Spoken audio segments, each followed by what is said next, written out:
अपने इस कार्यक्रम को शुरू करने से पहले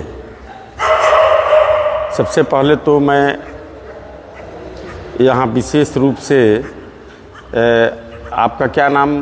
धवल भाई, मैं धवल भाई को विशेष धन्यवाद देता हूँ। हमारा कार्यक्रम कुछ और था, लेकिन इनकी बड़ी इच्छा थी कि वर्मा जी आप चलिए और हमारे कुछ मित्रगण हैं उनसे मिला जाए, और आपने भी कुछ शोध कार्य किए हैं तो उनकी जानकारी हो।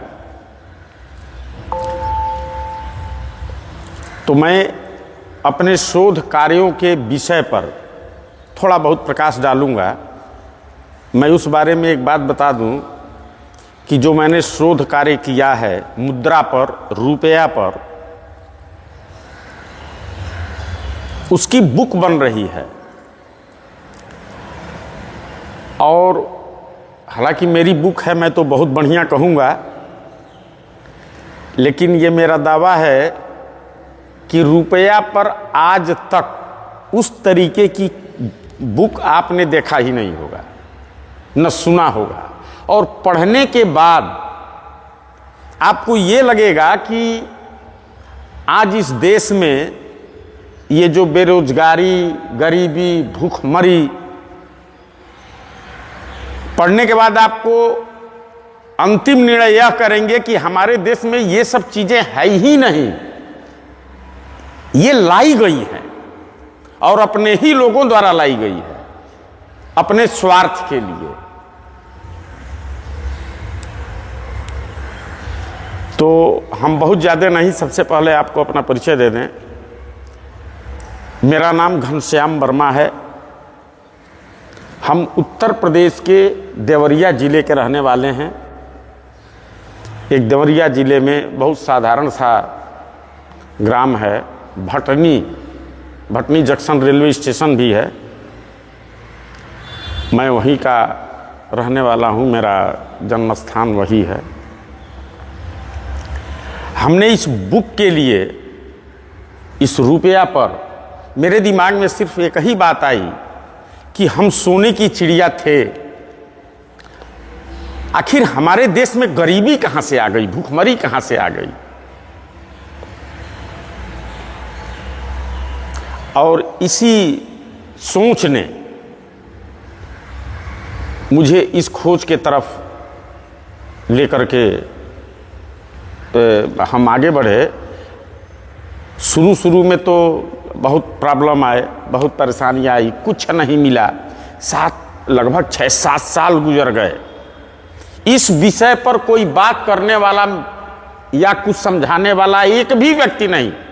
मैं बड़े बड़े विश्वविद्यालयों में गया उत्तर प्रदेश के, लेकिन मुद्रा के विषय पर कोई बताने वाला नहीं। सब हाथ खड़े कर लेते थे। और मेरा बस एक ही सवाल था कि मुद्रा की परिभाषा का क्या है, रुपया कहते किसे हैं?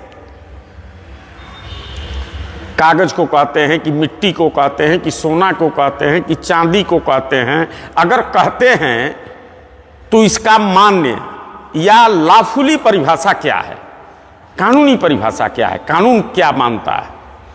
मेरे सवाल सुन के बहुत सारे लोग दंग रह जाते थे कि भाई ये तो सवाल सही उठ रहा है। जिस चीज से हम प्रतिदिन इससे लेन देन कर रहे हैं, शायद कोई भी व्यक्ति इससे अपरिचित नहीं है अपने देश में। हर किसी का, एक भिखारी से लेकर के और राजा तक, सबका इससे संबंध है सीधा। रुपया ना हो तो एक भी दिन काम चलने वाला नहीं है।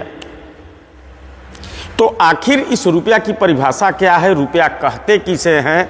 और इस प्रश्न ने बरसों भटकाया। दूसरी बात कि ये जो कर्ज की समस्या है, आज देश में कर्ज से हर साल हजारों कर्जदार, वो चाहे किसान हो, मजदूर हो या व्यापारी हो, आत्महत्या कर रहे हैं। जिस देश में कर्ज कोई लेता ही नहीं था, उसकी जरूरत ही नहीं थी, उसकी आवश्यकता की जितनी मुद्राएं चाहिए वो पर्याप्त रहता था। तो इस आत्महत्या ने हमें हिला दिया। जब आपके ही महाराष्ट्र के विदर्भ में एक बार किसान सामूहिक आत्महत्या किए थे, जो पूरे भारत सहित दुनिया में वो छा गया था वह मुद्दा, तो ये सब चीज़ों ने मुझे हिला दिया और मैं इस शोध कार्य को करने को विवश हुआ। लेकिन शुरुआत में तो कुछ नहीं मिला, कुछ भी नहीं मिला। लेकिन वो होता है ना कि आदमी अगर किसी काम को ठान ले और पीछे नहीं हटता है तो प्रकृति को भी उसका साथ देना पड़ता है। और मुझे लगता है कि यही हमारे साथ भी हुआ।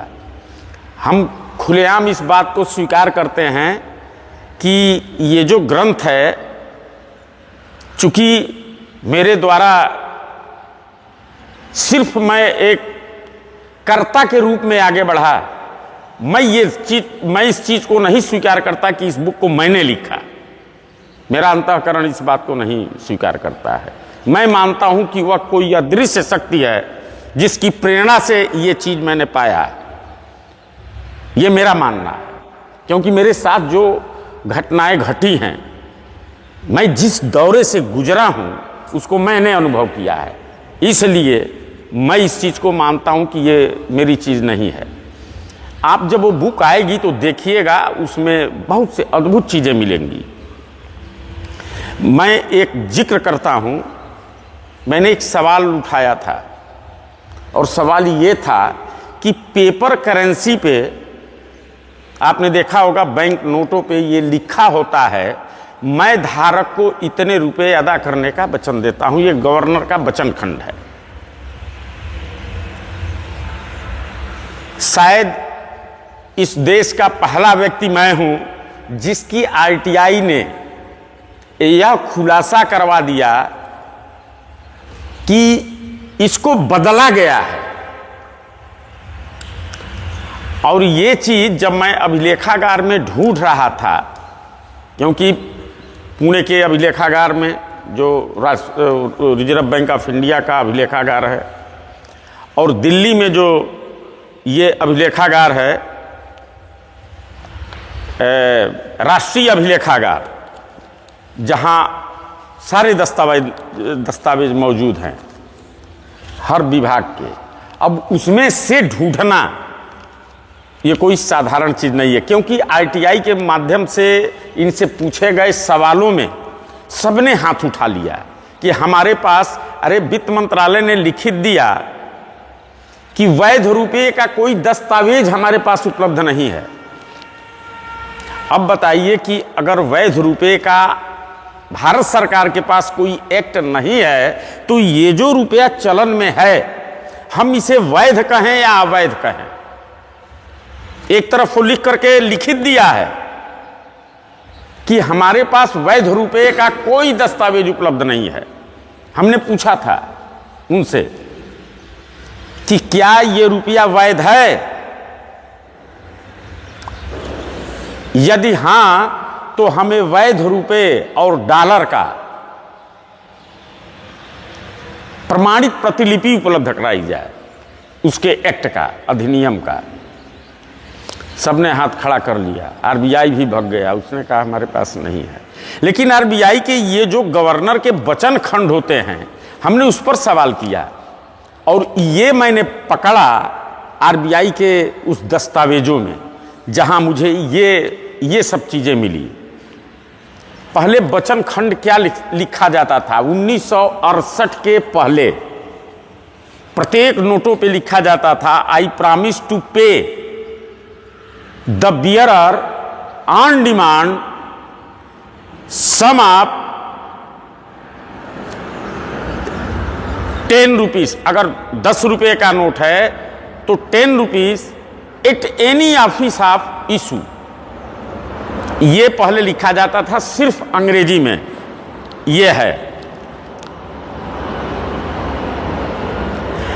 बाद में उसको बदला गया और बाद में बदल करके, जैसे ये देख रहे हैं हिंदी और अंग्रेजी दोनों में गवर्नर का वचन खंड लिखा गया है, और उसमें से on demand it any office of issue, इस शब्द को ही हटा दिया गया, जबकि ये गवर्नर का एफिडेविट है।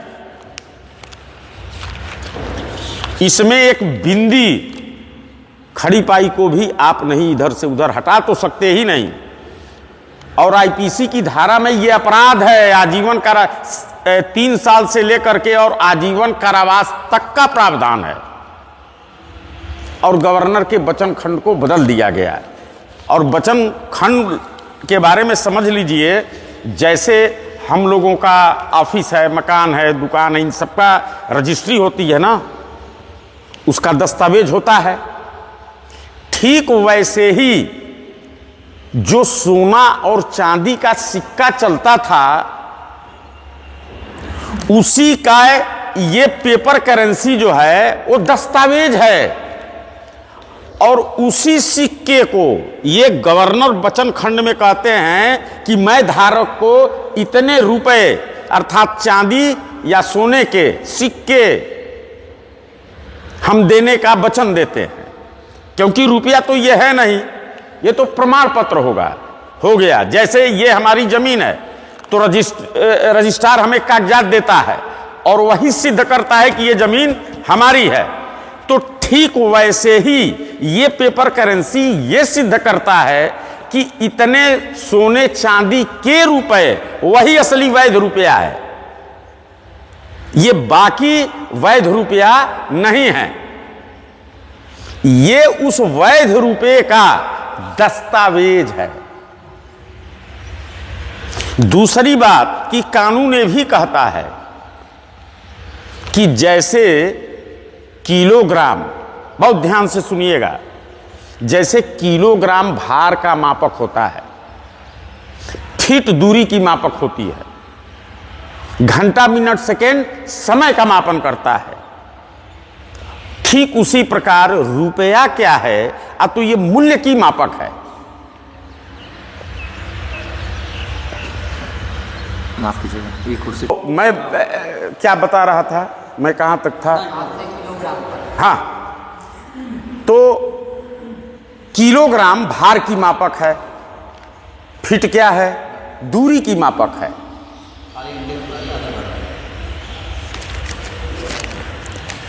घड़ी क्या है? घंटा मिनट सेकेंड, वो समय की मापक है। उसी प्रकार रुपया क्या है? अब तो ये मूल्य की मापक है, इससे मूल्य का मापन होता है, उसके बाद इसका कोई काम नहीं है और किसी काम आ सकता है। चूरन को पुड़ियाने के भी काम लायक ये नहीं है। अरे थोड़ा बड़ा पेपर होता तो उसमें कुछ कोई सामान भी आदमी पुड़िया सकता है, लेकिन इस रुपये में इतना बराबर है, वो किसी काम लायक नहीं है। तो ये बिना मानक का, याद रखिएगा, दुनिया की जितनी भी मापक बनती हैं वो बिना मानक का नहीं बनता है। और जो मानक रहता है वो स्थिरांक रहता है, न वो घट सकता है और न बढ़ सकता है। जैसे किलोग्राम जिस दिन बना उस दिन उसका मानक निर्धारित किया गया 1000 ग्राम बराबर 1 किलोग्राम। आज भी वही मानक है और भविष्य में भी वही मानक रहेगा। फीट दूरी की मापक है, जिस दिन ये फीट का निर्माण हुआ उस दिन 12 इंच बराबर 1 फीट, ये उसका मानक रखा गया। वही मानक आज भी है और भविष्य में भी यही मानक रहेगा।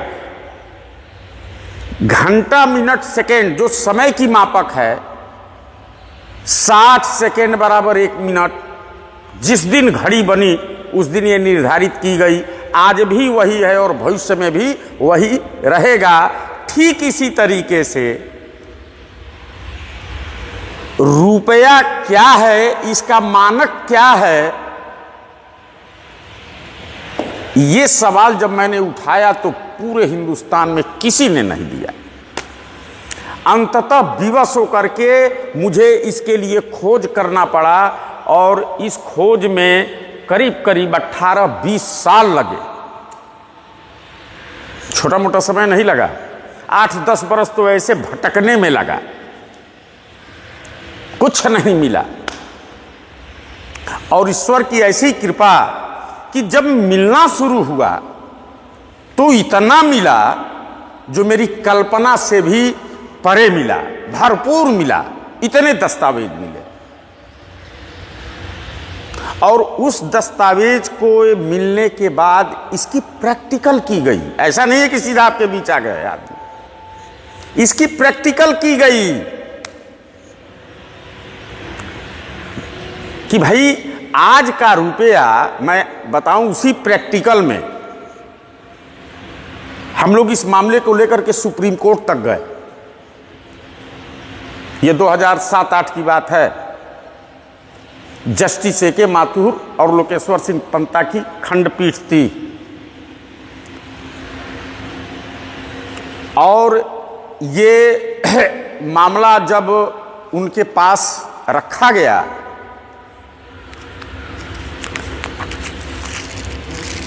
तो वह सर्वोच्च अदालत की पीठ भी सुनने के बाद यह कही कि आप जो बात कह रहे हैं, आप लोग जो बात कह रहे हैं बिल्कुल सही है, हमने पिटीशन देखा है, सही है, बट एसएलपी इज डिसमिस्ड।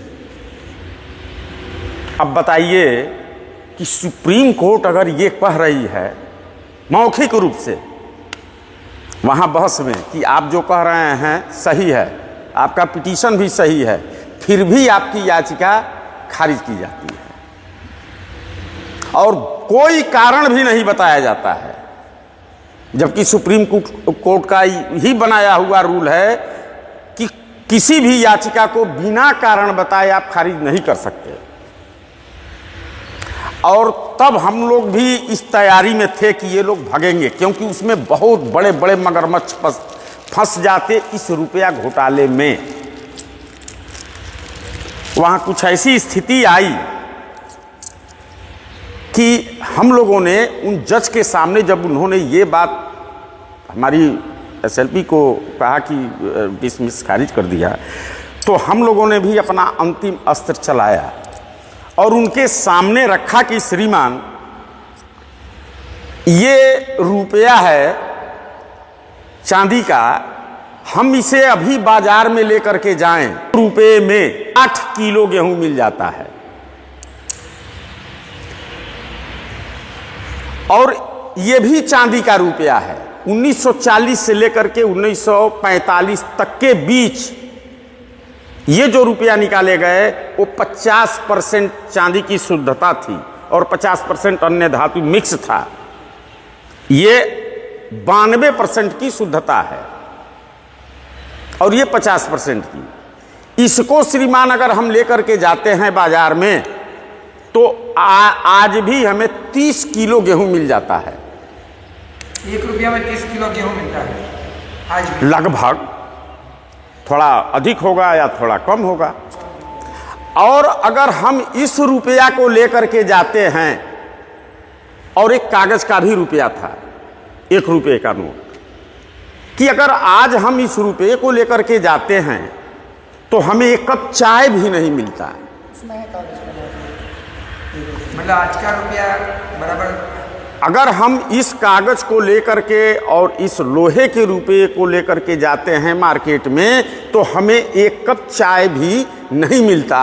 श्रीमान यह बताया जाए कि इन रुपयों में कौन रुपया वैध है और कौन अवैध है, और कौन सा रुपया असली है और कौन सा रुपया नकली है।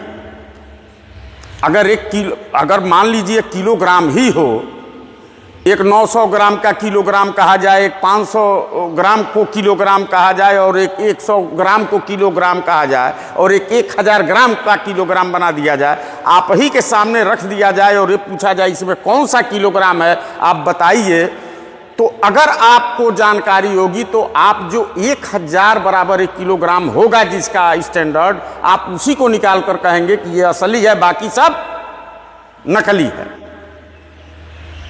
यही वैध है और बाकी सब अवैध है। तो इस सवाल पर वह निरुत्तर लोग हो गए, कोई जवाब सुप्रीम कोर्ट ने भी नहीं दिया। अब क्यों नहीं दिया ये वो जाने, लेकिन वो तो हम लोगों को पता है कि अगर इसकी सच्चाई सामने आ जाए और ये वास्तविक चीज अगर आ जाए तो भारत की गरीबी, बेरोजगारी, भूखमरी सब कुछ खत्म हो जाए। कारण यह है कि देखो, असली लक्ष्मी ये रुपया है। इनके कितना ही शेयर बाजार गिरे या उठे, इस रुपया पर कोई फर्क पड़ने वाला कि गिर जाएगा। और यहां तो ये ट्रंप को खांसी आती है तो मालूम होता है रुपया गिर गया। तो रुपया से और उससे क्या मतलब है भाई? ये रुपया क्यों नहीं गिरता है? वो उनको खांसी आए या वो कहीं भी कुछ भी हो, ये रुपया कभी भी स्थिर है, क्योंकि इसका स्टैंडर्ड स्थिर है, मानक स्थिर है, और यही वास्तविक रुपया भी है। इस तरीके से वह निरुत्तर हो गए। मैं ऐसे ही एक जगह इस चीज को समझा रहा था तो एक नौजवान था, उसने हमारे ऊपर सवाल किया, वो आपको भी सुनना चाहिए। उसने कहा कि वर्मा जी, ये कहाँ चांदी का रुपया और ये कहाँ लोहे का रुपया और कागज का रुपया, इसमें आपको अंतर नहीं महसूस हो रहा है? वो तो चांदी का रुपया लेकर के जाएगा तो कभी भी 30 किलो 60 किलो पा जाएगा, और ये है लोहे का रुपया, इसमें कैसे मिल सकता है? हमने कहा भाई, तुम क्वेश्चन जो किए हो ये बहुत लाजवाब है और बहुत बेहतरीन है, तो इसको जरा हमको समझाइए। हमने कहा देखो, जो सुप्रीम कोर्ट के जज बनाए जाते हैं वो कोई साधारण व्यक्ति नहीं होते हैं, वो देश के सबसे बुद्धिमान व्यक्तियों को उस पोस्ट पे भेजा जाता है। तो ये चीज तो उनको भी पता थी, वो क्यों नहीं इसको कहे कि भाई ये तो चांदी का रुपया, उतना कभी भी मिल जाएगा? वो क्यों चुप रहे? तो इसीलिए तो मैं पूछ रहा हूं और मैंने ये सवाल उठाया है। हो सकता है कि उनसे ज्यादा मैं ही बुद्धिमान हूं, आप हमको संतुष्ट कीजिए। तो हमने उसको बताया इस बात को। हमने कहा अच्छा एक बात बताओ, जो उत्तर दिया गया सुनाई दे रहा है ना, उससे कोई डिस्टर्बेंस? सुनिए, वो अपना काम कर रहे हैं, हम लोग अपना काम कर रहे हैं।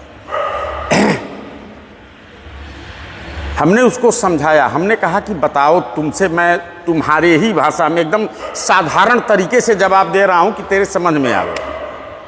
हमने उससे कहा कि एक बात बताओ, एक सोने का किलोग्राम हो, सोने का किलोग्राम बना दिया जाए और 1 किलोग्राम लोहे का बना दिया जाए,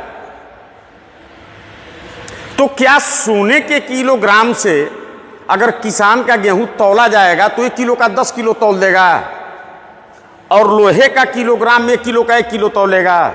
एक सोने की फिट बना दी जाए और एक काठ वाली फिट हो लकड़ी की, क्या सोने के फिट से अगर दूरी का मापन किया जाएगा तो वो 1 फुट का 10 फुट मापन कर देगा, और ये काठ वाला 1 फुट का 1 फुट मापन करेगा? हमने कहा एक बताओ एक बात, कि किसी के पास सोने की घड़ी हो और किसी के पास प्लास्टिक की घड़ी हो या लोहे की घड़ी हो, तो क्या सोने वाली घड़ी 120 सेकेंड का 1 मिनट बताएगी और लोहे वाली 60 सेकेंड का 1 मिनट बताएगी? हमने कहा हमको इससे कोई मतलब नहीं है, यह गवर्नमेंट के क्षेत्राधिकार में है कि वो चाहे मिट्टी का रुपया बनावे, चाहे कागज का रुपया बनावे, चाहे लोहे का बनावे, चाहे सोने का बनावे या चांदी का बनावे। हमको जो कानून में मानक उसका स्टैंडर्ड लिखा है, मुझे उतना ही स्टैंडर्ड या ये रुपया है तो इसकी क्रय शक्ति हमें चाहिए, तब वो रुपया है। मैंने उसको समझाया कि देखो, हम चाहे लोहे का रुपया ले जाएं, चाहे चांदी का रुपया ले जाएं या कागज का रुपया ले जाएं, अगर मार्केट में हम लेकर के जाते हैं तो जितना वस्तु हमें कागज के रुपये से मिलती है उतना ही वस्तु सोने के रुपये से भी मिलनी चाहिए, चांदी से भी मिलनी चाहिए, तब तो रुपया ठीक है। अगर किसी रुपया से कम या अधिक मिलता है तो इसका मतलब इसमें, इस बाट में बट्टा लगाया गया है, तब वो जाकर के संतुष्ट हुआ, कहा हाँ सर ये तो आप सही बात कर रहे हैं। और मैं बता तो दिया कि इसमें ये सब चेंज करना अपराध है।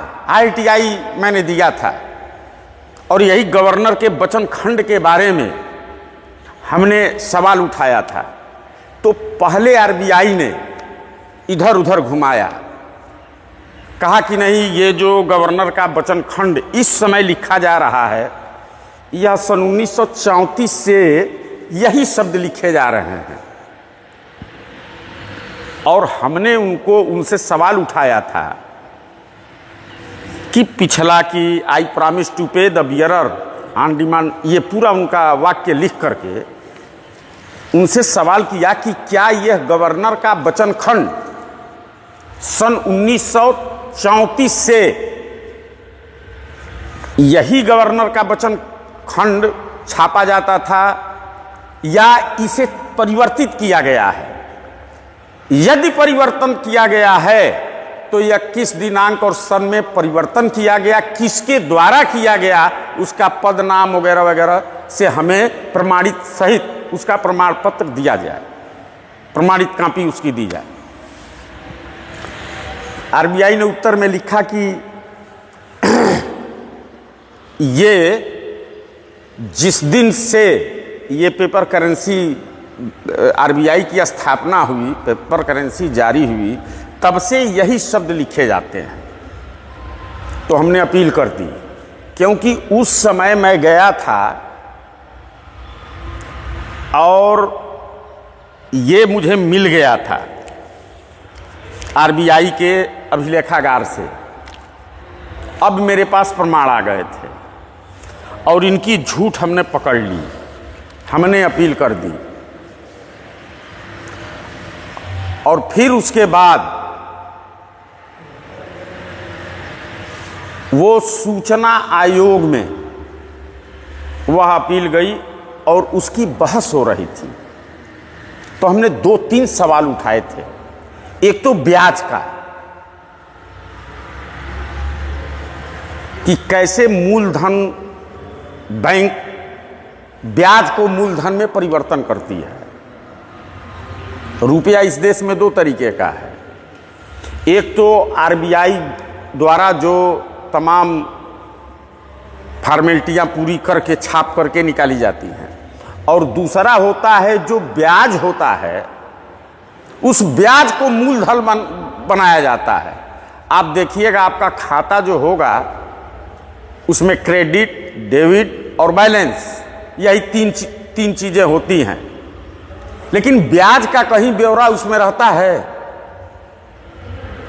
तो उस ब्याज को ही मूलधन में बना दिया जाता है। अब वो कैसे होता है, यही बहस चल रही थी। तो हमने जब ये सवाल उठाया और RBI द्वारा जो अभिलेख हमारे पास आया था, हमने सीधा दिखाया, जो ITI के अध्यक्ष बैठे थे, हमने कहा श्रीमान देखिए इन्हीं के अभिलेखागार से ये चीज़ आई है और ये रुपयों पर पहले से ही ये चीज़ लिखी जाती थी गवर्नर के वचन खंड में। बाद में ये लोग हिंदी इंग्लिश में जब परिवर्तन किए हैं तभी से ये चीज़ की गड़बड़ी हुई है। और मैंने ये सवाल उठाया तो इनका कहना है कि नहीं, शुरू से ही ऐसा होता है। अभी हम इतना बात कहाँ बोल पाए, अभी तो जैसे ही शुरुआत की और उनका अभिलेखागार से जो वो दस्तावेज था वो दिखाए, 10 का नोट था, और जब मैं उसकी कॉपी दिखाई तब तक उनके जो डायरेक्टर थे वो खड़े हुए और उन्होंने कहा कि श्रीमान घनश्याम वर्मा जी जो बात कह रहे हैं वो सही है। ये हमारे अभिलेखागार में फला दिनांक को गए थे इस सन में, पूरा उन्होंने हमारी हिस्ट्री ही उसमें से कि मैं जिस दिन गया था रिसर्च किया वो पूरी कॉपी मंगवा ली है। उन्होंने कहा कि हाँ ये गए थे और ये अभिलेखा मेरे ही अभिलेखागार का दस्तावेज है और ये जो बात कह रहे हैं सही है। ये सन 1968 के पहले ये चीज़ लिखी जाती थी और 68 के बाद इसमें ये परिवर्तन किया गया है। ये बात सही है। अब वो सुने तो वो भी दंग रह गए। ये छोटा मोटा अपराध नहीं है, ये बहुत बड़ा अपराध है। गवर्नर के वचन खंड को चेंज किया जाना है और वो भी अब पता नहीं, अब तो ये कोर्ट में जब खुलेगा तब ये सब चीज़ें आएंगी सामने। हम अभी बहुत कुछ नहीं इस मामले में बोलेंगे, लेकिन इतना ज़रूर कहेंगे कि ये बहुत बड़ा फॉल्ट है। ये पूरी रुपया ही मेरे नज़रिए से अवैध है। दूसरा चीज, वो जो मुद्दा हमने उठाया था ब्याज का, उस पर भी बहस हुई तो वो समझ नहीं पा रहे थे, तो मैंने उनको बड़े साधारण ढंग से समझाया उनको। हमने कहा श्रीमान जैसे मान लीजिए 100 करोड़ रुपया आरबीआई ने छापा, वो 100 करोड़ रुपया ला करके बैंकों को दे दिया कि आप इसको लीजिए और खेती बाड़ी उद्योग धंधों पर दे दीजिए और 10% आप ब्याज लीजिए। वो रुपया बैंकों के पास चला गया। अगर साधारण ब्याज से जोड़ा जाए तो वह 100 करोड़ 10 बरस में 100 करोड़ ब्याज हो जाएगा। उस 100 करोड़ मूल का 100 करोड़ ब्याज हो जाएगा। लेकिन जो वर्तमान इनकी पद्धति चलती है चक्रवृद्धि ब्याज, उसके अनुसार ये 2.5-3 साल में ही 100 करोड़ का 100 करोड़ ब्याज बन जाता है। तो मान लीजिए हर 3 बरस में 100 करोड़ मूलधन और 100 करोड़ ब्याज, जबकि उस मूलधन को ब्याज में जो परिवर्तन किया जाता है उसके लिए कुछ अलग से करना चाहिए, इसलिए कि उस ब्याज को ये मूलधन बना करके और मूलधन में चढ़ा देते हैं और वह 100 करोड़ 3 बरस के बाद कितना हो जाता है 200 करोड़। फिर 3 बरस के बाद वो 200 करोड़ कितना हो गया 400 करोड़। फिर 3 बरस के बाद, अब इसको आप जोड़ते चले जाइए। हमने कहा कि श्रीमान एक तो नोट छप के जो आई है वो आज घूम रही है मात्र 100 करोड़ और कागज क्या बता रहा है 400 करोड़ 500 करोड़। वो तो 3 बरस में 100 का 200 हो गया, 6 में 3 का फिर 6 हुआ, ऐसे। तो वह दंग रह गया। उसने कहा कि घनश्याम वर्मा जी आप करते क्या हो। हमने कहा श्रीमान हम क्या करेंगे, अपना जो समाज सेवा के काम में लगे हैं, अपना थोड़ा मोड़ा जीने खाने के लिए कुछ। तो उन्होंने कहा कि मैं आपको एक सुझाव दूं, मैं उन्हीं के शब्द बोल रहा हूं। हमने कहा हाँ सर बिल्कुल आप दीजिए। तो उन्होंने कहा कि एक काम करो, इस समय आरबीआई के गवर्नर हैं शशिकांत दास, वो बड़े अच्छे आदमी हैं। मैं आपको बता रहा हूं आप उस तरीके से एक एप्लीकेशन बनाइए और इस आरटीआई को उसमें लगा दीजिए और उसको भेजिए उनके पास। और उन्होंने आरबीआई के गवर्नर को सीधा आदेशित किया कि आप घनश्याम वर्मा जी का जो उत्तर है उसे पुनः बदल करके दीजिए और प्रमाणित कॉपी इनको भेजिए। और उन्होंने हमें उत्तर दिया बदल करके, लेकिन सिर्फ एक जगह और प्रमाणित कॉपी नहीं दिया। भाई देखो, उनकी भी एक बाध्यता है, मैं मानता हूं कि वो अपने तरफ से तो कुछ बना नहीं सकते, जो दस्तावेज उपलब्ध होता है वही वो लोग देते हैं। लेकिन मैं इस बात को इसलिए कहा कि इस बारे में देश की जनता या बुद्धिजीवी बिल्कुल अनभिज्ञ हैं, और इसी को बताने के लिए हमने सोचा कि अगर इस रिसर्च को कुछ अच्छे लोगों तक न पहुंचे तो फिर इसका कोई मतलब ही नहीं रह जाता है। भाई सच्ची जानकारियां तो जानी ही चाहिए। तो इसी के लिए हम लोगों ने, और मैं आया था यहाँ दिल्ली में बुक बनवाने, इसी का बुक है वो, और उस बुक का नाम है रुपया मूल्य का मापक या शोषण का साधन। और उस बुक में ये जो बुक आ रही है वो बहुत ही अच्छा है, और उसमें बहुत सारे मेहनत किए गए हैं। शायद मैं तो ये कहता हूँ कि भारत के हर व्यक्ति को उसको पढ़ना चाहिए।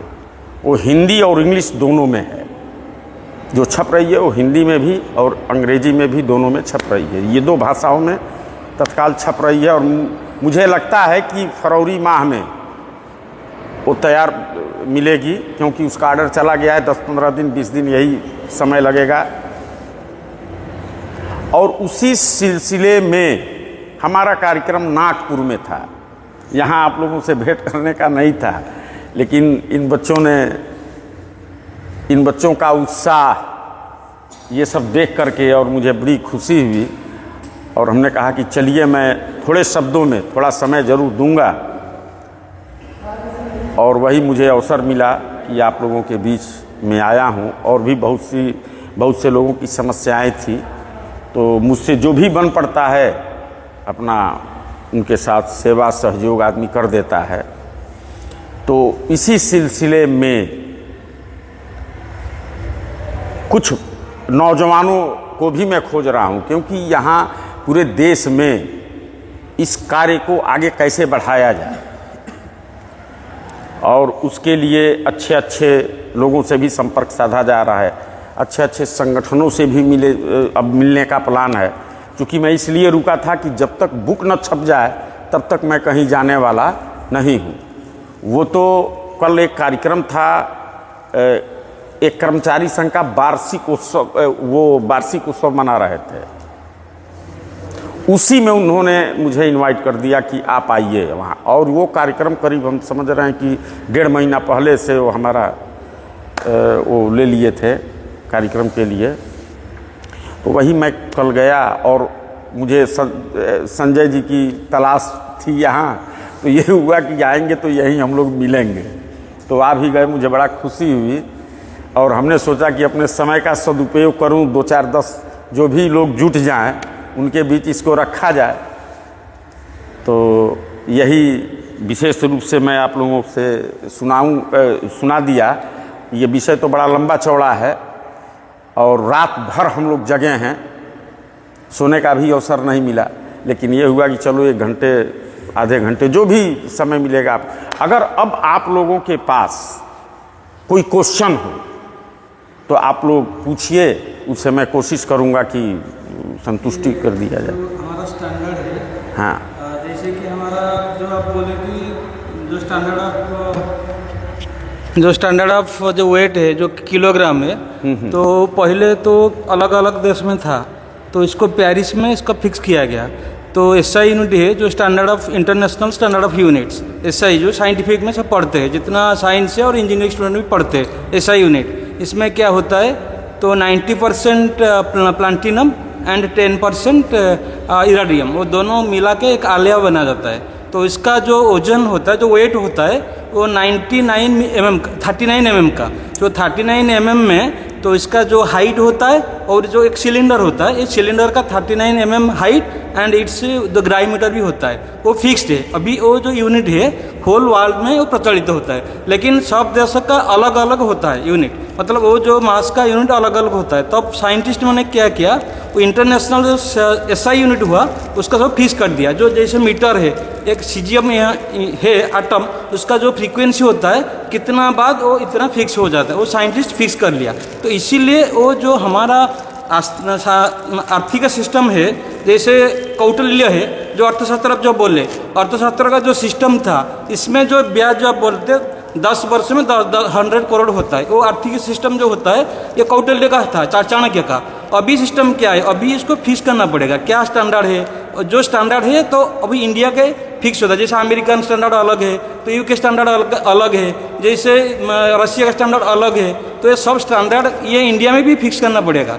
तो ये जो बनाना है, जो अब जो रुपया बनाने किस में स्टैंडर्ड में होगा, अगर सोना होगा और चांदी होगा वो फिक्स होगा, इतना ग्राम का होगा तो तब वो फिक्स होगा, तब वो चलेगा। तो ये जो पहले जो था वो जो आप बोले थे वो चाणक्य का था, वो चाणक्य जो अर्थशास्त्र में इसमें लिखा हुआ है। तो अभी क्या होगा, वो फिर फिक्सिंग करना पड़ेगा। तो गवर्नमेंट अगर इसको फिक्स करेगा तब तो चलेगा, ये मेरा मत है। आप जो कह रहे हैं वो बिल्कुल 100% सही बात है। देखिए, बिना स्टैंडर्ड का कोई भी चीज़ नहीं है। जैसे कोई ये सवाल कर दे कि हम मानव हैं, हमारा क्या स्टैंडर्ड है। एक आदमी ऐसे ही सवाल कर दिया था, तो हमने कहा भाई देखो, मानव का स्टैंडर्ड उसका प्राण है। ये पूरी बॉडी रहेगी और अभी प्राण निकल जाए तो फिर हमारा कोई कीमत, कोई वैल्यू कुछ नहीं रहेगा। क्योंकि जब तक प्राण है, थोड़ा बहुत हाथ पैर कहीं कट जाए चलेगा, वह बेड पर रहेगा लेकिन जिंदा रहेगा। और सब कुछ रहे और अभी प्राण निकल जाए तो खत्म, कहानी खत्म। मेरा ही बेटा, मेरे ही घर के लोग तुरंत कहेंगे इनको जल्दी शमशान घाट लेकर के चलो। ये स्थिति बन जाएगी। ठीक उसी तरीके से उस रुपये का प्राण क्या है, उसकी क्रय शक्ति है जो निर्धारित है। अब वो चाहे चांदी में हो या सोने में हो, ये तो ऑब्जेक्ट बताएगा। और ये कोई फिक्स नया नहीं है, ये फिक्स था। और जो ईस्ट इंडिया कंपनी आई, उस फिक्स को तोड़ी और तोड़ करके अपना एक्ट जारी किया 1835। उसका सारा रिकॉर्ड है। और ये रुपया सैकड़ों साल से वही, पहले क्या था, शुद्ध सोना और शुद्ध चांदी का वो मोहर और ये रुपया बनता था, उसमें कोई मिक्स नहीं था। वो हर राजाओं ने अपने अपने शासन में सबने चलाया। हाँ, और वो वही स्टैंडर्ड था। ये कोई शेरशाह सूरी के ही समय से नहीं था। शेरशाह सूरी ने तो सिर्फ नामकरण किया रुपये का, लेकिन स्टैंडर्ड तो हजारों बरस से हुआ रहा है। क्योंकि देखिए, जिस समय न्यूटन था उस समय भी वो सेव गिरा था, आज भी वही सेव गिरता है और जमीन पे ही गिरता है। अगर संसद में ये पास कर दिया जाए कि अब सेव नीचे नहीं गिरेगा, ऊपर ही रहेगा, ऐसा हो सकता है?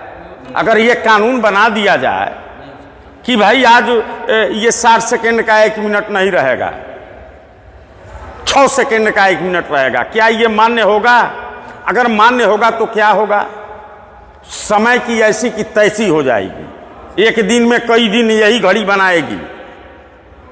लेकिन अभी जैसे हम लोग पहले तो सिस्टम अलग था, अभी तो सिस्टम पहले दंडा था, उसका बाद मुहूर्त था, उसका तो था जो लिखता था, बिलता था, वो अलग सिस्टम है। लेकिन वो जो होता है अभी जो चल रहा है ये भी एक सिस्टम है। पहले जो हमारा मनुष्य का समय वो था, दंडा था, लिखता था, बिलाता था, जो जैसा भी हमारा सिस्टम होता है 1 मिनट, हाँ 60 सेकेंड, तो इसको भी फिर अगर जाएंगे तो सिस्टम में तो इसको माइक्रो सेकेंड होता है, नानो सेकेंड भी होते हैं, कोई अरे रे रे, तो वो है ना, वो स्टैंडर्ड है। यही तो मैं बोलता हूँ ना, तो स्टैंडर्ड तो फिक्स करना पड़ेगा, क्या रहना क्या नहीं रहना। फिक्स करना नहीं है, वो फिक्स होता ही है, ऑटोमेटिक वो फिक्स होगा। पहले समझिए, जितने भी मापक होते हैं वो फिक्स होते ही हैं, वो चलायमान नहीं होते हैं। मुझे दुनिया का कोई एक मापक का जो स्टैंडर्ड है, मानक है, बताइए कौन घटता और बढ़ता है? किसी एक का भी बता दीजिए। मैं बताता हूं, यह रुपया जो है खाली इसी का। बस इसी का रोज घटता है और बढ़ता है, क्योंकि ये मूल्य का मापन करता है। अभी जैसे 10 ये चोरी है, ये दुनिया का सबसे बड़ा डकैती है, और वो है रुपया के माध्यम से। और ये चीज किसी भी बुक में नहीं पढ़ाई जाती है, एक से लेकर के और आपके रिसर्च जो होते हैं वहां भी मुद्रा का रिसर्च नहीं बताया जाता है, वो वाणिज्य का रिसर्च है, ये शेयर मार्केट और ये वो। हम रुपए की बात कर रहे हैं, हम उसकी नहीं बात कर रहे हैं। और कभी भी मुद्रा को शेयर से नहीं जोड़ा जा सकता है। इसका बहुत एक छोटा सा झलक उस बुक में भी है जो हमने लिखा है। वो क्योंकि भाई देखिए, ज़्यादा मोटी बुक हो जाएगी तभी लोग नहीं पढ़ेंगे। अच्छा, उस बुक की सबसे बड़ी विशेषता ये है कि वो बुक है लगभग 350 पन्नों की। भाई साहब जरा सुने, वह बुक है 350 पन्नों की, लेकिन उस बुक को 150 पन्नों में ही समेट के लिखा गया है। इतना संक्षिप्त उसको कर दिया गया है और इतने सरल और साधारण भाषा में लिखी गई है। और बाकी जितने भी हैं लगभग 250 पन्ने, वो सब दस्तावेजी सबूत हैं, सब दस्तावेज हैं कि कोई भी हमारी बात को मानेगा नहीं, विश्वास नहीं करेगा। हजारों प्रश्न उठाएगा और सारे प्रश्न उठे, और हम लोगों ने उसकी प्रैक्टिकल के लिए, ऐसा नहीं है कि सीधा जनता के बीच, उसकी प्रैक्टिकल हुई है। उसके लिए हमको जेल भी जाना पड़ा। मैं 21 दिन जेल में रहा कि कानून क्या कहता है। आज तक अभी भी उसका मुकदमा चलता है। आज तक सरकार और कार कोई नहीं गई वहाँ, नोटिस पे नोटिस जा रहा है। हम लोग कहते हैं जज से कि ये वारंट कीजिए और उनको भी लाइए, उनको भी जेल में डालिए, तो वो सब हंसने लगते हैं। हमने उनको सुनाया है इस चीज़ को, और वो जानते हैं कि ये बहुत बड़ा षड्यंत्र है, लेकिन वो करें तो क्या करें भाई, वो भी तो अपने सीमित दायरे में उन लोगों को भी रहना है।